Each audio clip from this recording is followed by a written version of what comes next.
que vous avez déjà entendu parler de l'hypergrâce? En tout cas, j'aimerais vous lire plusieurs versets je vais commencer au chapitre 5 de Actes des Apôtres.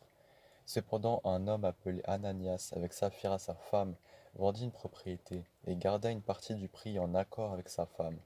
Il apporta le reste et le déposa aux pieds des apôtres. Pierre lui dit, Ananias, pourquoi Satan a-t-il rempli ton cœur au point que tu aies menti au Saint-Esprit et gardé une partie du champ? S'il n'avait pas été vendu, il ne te resterait-il pas? Et après l'avoir vendu, n'avais-tu pas de quoi, n'avais-tu pas le droit de disposer du prix? Comment as-tu pu former dans ton cœur un projet pareil? Ce n'est pas à des hommes que tu as menti, mais à Dieu. Quand Ananias entendit ces paroles, il tomba et expira. Et une grande crainte s'empara de tous ceux qui l'apprirent. Les jeunes gens se levèrent pour envelopper le corps, puis ils l'emportèrent pour l'enterrer. Environ 3 heures plus tard, sa femme entre sans savoir ce qui était arrivé.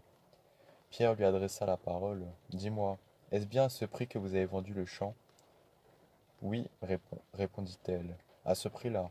Alors Pierre lui dit, comment avez-vous pu vous mettre d'accord pour provoquer l'Esprit du Seigneur? Ceux qui ont enterré ton mari sont à la porte, et ils vont t'enterrer toi aussi. Elle tomba immédiatement aux pieds de l'apôtre et expira. Quand les jeunes gens rentrèrent, ils la trouvèrent morte et l'emportèrent pour l'enterrer à côté de son mari. Une grande crainte s'empara de toute l'Église et de tous ceux qui apprirent ces événements.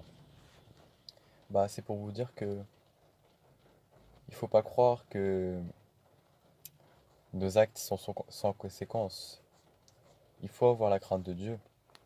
Et si vous n'êtes toujours pas convaincu que avec ça il y a plusieurs doctrines qui s'en vont, juste avec la parole de Dieu, vous pouvez aussi lire Apocalypse chapitre 2 et 3, c'est les lettres aux sept églises et vous pouvez voir de vous-même ce que Jésus disait. Peut-être qu'on fera une nouvelle vidéo sur ça. En tout cas, je vous souhaite une bonne journée et bonne lecture, bonne présence de Dieu à tous.